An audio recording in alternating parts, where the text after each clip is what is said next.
ತುಂಬಾ ಸೆಕೆ ಇದೆ ಅಲ್ವಾ? ತುಂಬಾ ಹಾಟ್ ಆಗಿದೆ. ಹೀಟ್ ಸ್ಟಾರ್ಟ್ ಆಗಿದೆ. ನಿಂಗಿದೆ ನನ್ನ ಪಪ್ಪ ಹತ್ರ ಎಲ್ಲ ಹೇಳೇ ಹೇಳ್ತೀನಿ ಏನ್ ಮಾಡಿದೆ ಅಂತ. ಇಲ್ಲ ನಾ ಹೇಳೇ ಹೇಳ್ತೀನಿ. ಅವ್ನು ಏನ್ ಮಾಡ್ದ ಗೊತ್ತಾ ನಿಮ್ಗೆ? ಏನ್ ಮಾಡ್ದ ಅಂದ್ರೆ ನಿನ್ನೆ ಅವನು ನಂದು ಆಕ್ಸಿಜನ್ ಸಿಲಿಂಡರ್ ಇತ್ತಲ್ಲ, ಆಕ್ಸಿಜನ್ ಮಾಸ್ಕ್ ಎಲ್ಲ ಖಾಲಿ ಮಾಡಿದ್ದಾನೆ ಪಾಪ. ಇದು ನಾನು ಏನ್ ಮಾಡ್ಲಿ? ಏನೋ ತರಲೆ ನಿಂದು ಇದೇ ಆಗೋಯ್ತಲ್ಲ ಬರೀ. ಏನ್ ಮಾಡಿ ಇವತ್ತು ಸ್ಕೂಲಿಗೆ ಹೋಗೋದು ಬೇಡ ಅಲ್ಲ, ಆಕ್ಸಿಜನ್ ಸಿಲಿಂಡರ್ ಇಲ್ವಲ್ಲ. ಯಾಕೆ ಸ್ಕೂಲಿಗೆ ಹೋಗೋದೇ ಬೇಡ. ಏನಾಯ್ತು? 3 ಜನಕ್ಕೂ ಒಂದೊಂದು ನಾನು ತರಿಸಿ ಮನೇಲಿ ಇಟ್ಟಿದ್ದೀನಿ. ಏನ್ ಮಾಡಿದ್ರಿ ನೀವು? ಏನ್ ಮಾಡ್ಲಿ ಪಾಪ, ನಾನು ಆಟ ಆಡಕ್ ಹೋಗಿದ್ದೆ, ಖಾಲಿ ಆಯ್ತು.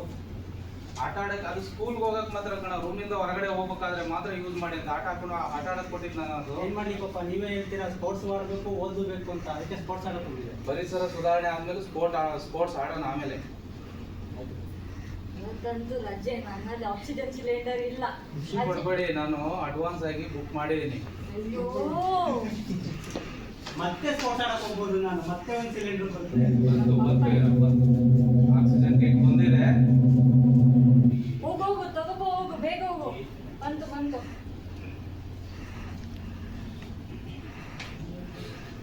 ಹಾಕೊಂಡು ಸ್ಕೂಲ್ಗೆ ಹೋಗಿ. ಪಾಪ ನಿಮ್ಗೆ ನಾನು ಹೊರಗಡೆ ಬರೋದಲ್ಲ, ನಾನು ಹಾಕೊಳ್ತೀನಿ. ನೀವು ಬರ್ಬೇಕಲ್ಲ ಪಾಪ. ನಮ್ಮ ಬಿಡಕ್ಕೆ ಹೌದು, ಯಾಕೆ ನಾವು ಆಕ್ಸಿಜನ್ ಸಿಲಿಂಡರ್ ಖಾಲಿ ಆದ್ರೆ ಹಾಗೆ ಹೋಗ್ಬೋದಲ್ವಾ? ಯಾಕೆ ನಾವು ಬೇಕು? ಹೊರಗಡೆ ಎಷ್ಟು ಪರಿಸರ ಕೆಟ್ಟೋಗಿದೆ ಅಂತ ನೋಡಿದ್ದೀರಾ? ಇಲ್ಲ ನೋಡಿ, ಅಲ್ಲಿ ಫ್ಯಾಕ್ಟ್ರಿಗಳಲ್ಲಿ ಎಲ್ಲಾನು ಯಾವ ರೀತಿ ಹೊಗೆ ಬಿಡ್ತಾರೆ, ಪರಿಸರ ಎಷ್ಟು ಹಾಳು ಮಾಡ್ತಿದ್ದಾರೆ ಅಂತ ನೋಡಿ. ನೋಡಿ ಅಂತ ವೆದರಲ್ಲಿ ನಾವು ಹಿಂಗೆ ಹೋಗ್ಬಿಟ್ರೆ ಏನಾಗ್ಬಿಡುತ್ತೆ? ಉಸಿರಾಡಕ್ ಆಗುತ್ತಾ? ಅದಕ್ಕೋಸ್ಕರನೇ ನಾನು ನಿಮ್ಮನ್ನೆಲ್ಲ ಆಕ್ಸಿಜನ್ ಕೊಡ್ತಿರೋದು. ಅದನ್ನ ಹಾಕೊಂಡು ಸ್ಕೂಲ್ಗೆ ಹೋಗಿ ಅಂದ್ರೆ ನೀವು ನೋಡಿದ್ರೆ ಆಟ ಆಡಕ್ಕೆ ಯೂಸ್ ಮಾಡ್ತೀವಿ. ಆಕ್ಸಿಜನ್ ಬೆಲೆ ಗೊತ್ತಾ ನಿಮ್ಗೆ? ಆಕ್ಸಿಜನ್ ಎಲ್ಲೂ ಸಿಗ್ತಾ ಇಲ್ಲ ಹೊರಗಡೆ, ಉಸಿರಾಡೋದೇ ಕಷ್ಟ ಆಗ್ತದೆ. ಆಕ್ಸಿಜನ್ ಬೆಲೆ ಗೊತ್ತಿದ್ರೆ ಈಗ ಮಾಡ್ತಿದ್ರಾ? ಗೊತ್ತಿಲ್ಲ ನಿಮ್ಗೆಲ್ಲ, ಆಕ್ಸಿಜನ್ ಬೆಲೆನೇ ಗೊತ್ತಿಲ್ಲ. ಗೊತ್ತಿಲ್ಲ ಪಾಪ, ಹೇಳಿ. ನನಗೆ ಅದ್ರ ಬಗ್ಗೆ ಸ್ವಲ್ಪ ಮಾತ್ರ ಗೊತ್ತಿದೆ. ಇವತ್ತು ನಾನು ಸ್ಕೂಲಿಗೆ ಬಿಡೋದು ಬರ್ತೀನಲ್ವಾ, ನಿಮ್ಮ ಟೀಚರ್ ಹತ್ರನೇ ಕೇಳೋಣ ಬನ್ನಿ. ಸರಿ ಪಾಪ.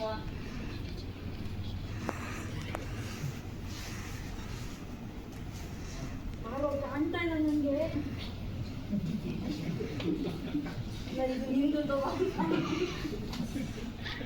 Daily use ಮಾಡ್ತಿರ್ತಾನೆ.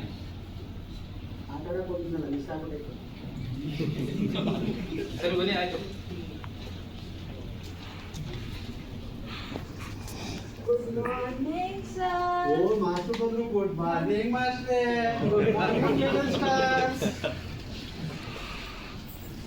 ನೀನು ಇವತ್ತು ಫಾದರ್ನ ಕರ್ಕೊಂಡು ನೋಡಿದ್ರಲ್ಲ, ಹುಡುಗರಿಗೆ ಪರಿಸರದ ಬಗ್ಗೆ ಅರಿವಿಲ್ಲ, ಆಕ್ಸಿಜನ್ ಹೆಂಗ್ ಬೇಕು ಅನ್ನೋ ಖಾಲಿ ಮಾಡ್ತಾ ಇದ್ದಾರೆ. ಯಾಕಪ್ಪ ಹೇಳ್ಕೊಟ್ಟಿದ್ರಪ್ಪ ನಿಮ್ಗೆ? ಅದಕ್ಕೆ ಪರಿಸರ ಈ ರೀತಿಗೆ ಆಗಕ್ಕೆ ಕಾರಣ ಏನು, ಅದನ್ನ ನಾವು ಯಾವ ರೀತಿ ಸೇವ್ ಮಾಡ್ಕೋಬೇಕು, ಅದನ್ನ ಕಾಪಾಡ್ಕೊಳ್ಳೋ ಬಗ್ಗೆ ಕೆಲವು ಇದನ್ನ ಹೇಳಿ ಸರ್ ಅವ್ರಿಗೆ. ನೀವೇ ಹೇಳಿದ್ರಲ್ಲ ಮಾಸ್ಟ್ರೆ, ಆಟ ಆಡಿ ಚೆನ್ನಾಗಿ ಆರೋಗ್ಯ ನೋಡ್ಕೊಳ್ಳಿ ಅಂತ, ಅದಕ್ಕೆ ಆಡಕ್ ಹೋಗಿದ್ದು. ಆರೋಗ್ಯ ಪರಿಸರ ಚೆನ್ನಾಗಿದ್ದರೆ ಚೆನ್ನಾಗಿ ಆಡ್ತಾರಪ್ಪ. ಪರಿಸರ ನೋಡ್ತಾ ನೀವು ಇದು ಮಾಡೋದು. ನಾವು ನಮ್ಮ ಟೈಮಲ್ಲೆಲ್ಲ ಹೆಂಗಿತ್ತು ಕ್ಲೈಮೇಟು, ಫುಲ್ಲು ಫಾರೆಸ್ಟು, ಟೈಮಿಗೆ ಮಳೆ ಬೆಳೆ ಎಲ್ಲ ಚೆನ್ನಾಗಿತ್ತು. ಆಕ್ಸಿಜನ್ಗೆ ಕೊರತೆನೇ ಇರಲಿಲ್ಲ. ಈಗ ಆಕ್ಸಿಜನ್ ಮಾಸ್ಕ್ ಇಲ್ಲದೆ ನಾವು ಈಚೆ ಓಡಾಡೋಕ್ಕೆ ಆಗಲ್ಲ, ಅಷ್ಟು ಪೊಲ್ಯೂಟ್ ಆಗೋಗಿದೆ. ಸೊ ಏನಕ್ಕಾಗಿದೆ ಅಂದರೆ ಗ್ಲೋಬಲ್ ವಾರ್ಮಿಂಗು ಏನೋ ನೀರು ನಮಗೆ ಅರೌಂಡ್ 1.5 ಡಿಗ್ರಿ ಅಷ್ಟು ಇನ್ಕ್ರೀಸ್ ಆಗಿದೆ. ಅದರಿಂದ ಏನಾಗ್ತಾ ಇದೆ? ಸೊ ಕಾಡ್ಗಿಚ್ಚು, ಸಡನ್ನಾಗಿ ಕಾಡ್ಗಿಚ್ಚು ಆಗೋದು, ಫಾರೆಸ್ಟ್ ಏರಿಯಾ ಡಿಕ್ರೀಸ್ ಆಗ್ತಾ ಇದೆ. ಫಾರೆಸ್ಟ್ ಏರಿಯಾ ನಮಗೆ ಬರ್ತಾ ಈಗ ಅರೌಂಡ್ 15%, 0.6 ಮಿಲಿಯನ್ ಹೆಕ್ಟೇರ್ಸು ಅಷ್ಟು ಫಾರೆಸ್ಟ್ ಏರಿಯಾ ಇದೇ ಇಲ್ಲ, ನಾಶ ಆಗಿದೆ. ಅದರ ಡೆವಲಪ್ಮೆಂಟಲ್ಲಿ ಅದರ ಕಾಡ್ಗಿಚ್ಚು ಈ ಗ್ಲೋಬಲ್ ವಾರ್ಮಿಂಗ್ ಇದರಿಂದ ಏನಾಗ್ತದೆ ಅಂದ್ರೆ ಗ್ಲೋಬಲ್ ವಾರ್ಮಿಂಗ್ ಫುಲ್ ಜಾಸ್ತಿ ಆಗಿದೆ. ಏನೇನು ಎಫೆಕ್ಟ್ ಆಗ್ತದೆ? ಈ ಗ್ಲೇಸಿಯರ್ಸ್ ಕೆಲ್ಲಿರ್ಬೇಕು, ಇಲ್ಲಿವರೆಗೆ ಕರಗೇ ಇರಲಿಲ್ಲ. ಲಾಸ್ಟ್ 1 or 2 years ಇಂದ ಐಸ್ಬರ್ಗು ಕರಗದೆ ಇರೋದು ಆಲ್ರೆಡಿ ವಾರ್ಮಿಂದ ಕರಗಿ ಸೀ ಲೆವೆಲ್ ಜಾಸ್ತಿ ಆಗ್ತಾ ಇದೆ. ಸೀ ಲೆವೆಲ್ ಜಾಸ್ತಿ ಆದ್ರೆ ಏನಾಗ್ತಾ ಇದೆ? ಕೋಸ್ಟಲ್ ಏರಿಯಾ ಎಲ್ಲ ಫುಲ್ ಫ್ಲಡ್ ಆಗ್ತಾ ಇದೆ. ಟೈಮ್ ಮಳೆ ಆಗ್ತಾ ಇಲ್ಲ. ಏನಕ್ಕೆ ಮಳೆ ಆಗ್ತಾನೆ? ಒಂದೊಂದ್ಸತಿ ಜೋರು ಮಳೆ ಬರುತ್ತೆ, ಫ್ಲಡ್ ಆಗುತ್ತೆ. ಒಂದೊಂದ್ಸತಿ ಮಳೆನೇ ಇರಲ್ಲ, ಫುಲ್ಲು ಡೌಟ್. ಅವ್ರು ಏನು ಬೆಳೆಯೋಕ್ಕಾಗಲ್ಲ, ಏನಿಲ್ಲ, ಬರಡು ಭೂಮಿ ಆಗೋಗ್ತಾ ಇದೆ. ಫಾರೆಸ್ಟ್ ಏರಿಯಾ ನಾಶ ಆಗ್ತಾ ಇದೆ. ನಮ್ದು ಇದು ಎಕಾಲಜಿ ಏನಾಗ್ತಾ ಇದೆ? ಫಾರೆಸ್ಟ್ ಅಲ್ಲಿ ಇರೋ ಪ್ರಾಣಿಗಳೆಲ್ಲ ಆಗಿದೆ. ಅದರಿಂದ ಏನಾಗ್ತದೆ? ಮೇನ್ ರೀಸನ್ ಕ್ಲೈಮೇಟ್ ಚೇಂಜ್ ಮತ್ತೆ ಗ್ಲೋಬಲ್ ವಾರ್ಮಿಂಗ್ ಇಂದ. ಈ ಕ್ಲೈಮೇಟ್ ಚೇಂಜ್ ನಾವು ಹೆಂಗೆ ಇದು ಮಾಡ್ಕೋಬಹುದು? ಅವನ್ನ ಅವಾಯ್ಡ್ ಮಾಡಿದ್ರೆ ನಮ್ಮ ಎನ್ವೈರನ್ಮೆಂಟ್ ನಮಗೆ ಮತ್ತೆ ಫ್ಯೂಚರ್ಗೂ ನಾವು ಸೇವ್ ಮಾಡ್ಬೋದು. ಅದಕ್ಕೆ ಏನ್ ಮಾಡ್ಬೇಕು? ಆಟ ಕಡಿಮೆ ಬಳಸಬೇಕು, ಪರಿಸರ ಉಳಿಸ್ಬೇಕು. ಸೊ ಅದಕ್ಕೆ ಏನ್ ಮಾಡ್ಬೇಕು ಅಂದ್ರೆ ನಾವೇನ್ ಮಾಡ್ಬೇಕು?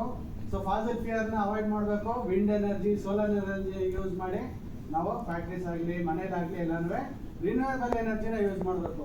ನೆಕ್ಸ್ಟ್ ಸೈಕಲ್ ಯೂಸ್ ಮಾಡಬೇಕು. ಬಸ್, ಪಬ್ಲಿಕ್ ಟ್ರಾನ್ಸ್ಪೋರ್ಟ್, ಎಲ್ಲರೂ ಒಂದೊಂದು ಕಾರ್ ಐತೆ ಅಂತ ಎಲ್ಲರೂ ಒಂದೊಂದು ಕಾರ್ ತೆಗೆ ಪಬ್ಲಿಕ್ ಟ್ರಾನ್ಸ್ಪೋರ್ಟ್ ಯೂಸ್ ಮಾಡಬೇಕು. ಅದ್ರ ಜೊತೆಲಿ ನಾವೇನ್ ಮಾಡಬೇಕು? ಬೇಕಾದಷ್ಟು ಎಷ್ಟು ಆಗುತ್ತೆ ಅಷ್ಟು ನಾವು ಟ್ರೀ ಪ್ಲಾಂಟೇಶನ್ ಮಾಡ್ಬೇಕು. ಏನಕ್ಕೆ? ನಾವೇ ಈ ಮಾಸ್ಕ್ ನಾವು ಯೂಸ್ ಮಾಡಬಾರ್ದು. ಎಷ್ಟು ನಾವು ಟ್ರೀ ಬೆಳಿತೀವಿ ಅಷ್ಟು ಆಕ್ಸಿಜನ್ ಇದಾಗುತ್ತೆ, ನಮಗೆ ಆಕ್ಸಿಜನ್ ಕೊರತೆ ಇರೋದಿಲ್ಲ. ನೆಕ್ಸ್ಟ್ ವೇಸ್ಟೇಜ್, ಏನೇನು ವೇಸ್ಟೇಜ್ ಆಗುತ್ತೆ ಅದನ್ನ ಯಾವುದಾದ್ರು ರೀಯೂಸ್ ಮಾಡ್ಬೋದು. ಈಚೆಡೆಸ್ ಅನ್ನು ಅವಾಯ್ಡ್ ಮಾಡಬೇಕು. ಈಚೆಡೆಸ್ ಅದರಿಂದ ಏನಾಗುತ್ತೆ? Soil pollution, air pollution plus water pollution ಆಗುತ್ತೆ. ನೆಕ್ಸ್ಟ್ ವಾಟರ್ ಸೇವ್ ಮಾಡ್ಬೇಕು. ಏನಕ್ಕೆ? ನಮಗೆ ಸೇವ್ ಮಾಡಬೇಕು, ಮತ್ತೆ ನಾವು ಸೇವ್ ಮಾಡಿದ್ರೆ ಫ್ಯೂಚರ್ ಯೂಸ್ ಆಗುತ್ತೆ ಅದು. ನೆಕ್ಸ್ಟ್ ಒನ್ಸ್ ಯೂಸ್ ಪ್ಲಾಸ್ಟಿಕ್ ಇವನ್ನೆಲ್ಲ ಅವಾಯ್ಡ್ ಮಾಡಿ ನಾವು ಸ್ಟೀಲು ಬ್ಯಾಗ್ಸ್ ಇವನ್ನೆಲ್ಲ ಯೂಸ್ ಮಾಡೋದ್ರಿಂದ ಸೊ ಇದು ವಾಟರ್ ಪೊಲ್ಯೂಷನ್ ಮತ್ತೆ ಸಾಯಿಲ್ ಪೊಲ್ಯೂಷನ್ ಅವಾಯ್ಡ್ ಆಗೋದ್ರಿಂದ ಇನ್ಫಿಲ್ಟ್ರೇಷನ್ ಆಗಿ ವಾಟರ್ ಲೆವೆಲ್ ಇಂಪ್ರೂವ್ ಆಗುತ್ತೆ. ಕ್ಲೈಮೇಟ್ ಇದಾದೆ ಮತ್ತೆ ಸಿಯಲ್ಲಿ ನಮಗೆ ಪೊಲ್ಯೂಷನ್ ಆಗಿ ವೇಸ್ಟ್ ಆಗೋದು, ಪ್ರಾಣಿಗಳೆಲ್ಲ ಸಾಯೋದು ಅವಾಯ್ಡ್ ಮಾಡ್ಬೋದು. ಇವೆಲ್ಲ ಒಬ್ಬರಿಂದ ಆಗೋದಿಲ್ಲ, ಎಲ್ಲರೂ ಸೇರ್ಕೊಂಡು ನಾವೇನ್ ಮಾಡ್ಬೋದು? ನಮ್ಮ ಪ್ಲಾನೆಟ್ನ ನಾವು ಸೇವ್ ಮಾಡ್ಬೋದು. That's it. Thank you.